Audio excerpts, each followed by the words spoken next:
MER. We are Outdoor Gear with a Greater Cause. Our store is owned by a nonprofit foundation, and 100% of our net profits are used for charitable causes.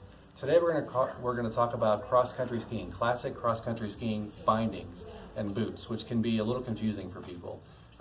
There's a couple of different types.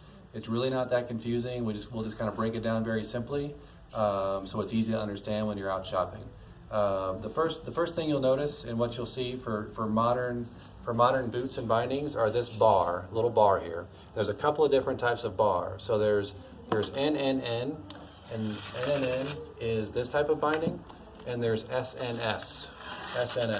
So they look the same, but they're not, and they're not compatible. So when you're shopping, you want to make sure that you buy the right boot with the right binding. So most often, it states it on the binding and the boot which technology it is. So you'll see NNN or SNS, and you just need to match up the binding to the boot. And then there's a couple of different versions. So within the NNN, there's the backcountry version, the BC NNN, which is used for a little more backcountry use, a little beefier ski. They often have metal edges, a little wider. That boot is going to look different than this boot. The bar is going to look different. The BC NNN is wider and bigger than the traditional NNN. And so again, you'll see that on the binding, and just make sure you match up the BC NNN to the SNS. And the opposite of that is SNS also has a backcountry version. So again, that looks very similar to the one we just looked at, but it's the SNS backcountry version. So again, match up the boot to the binding.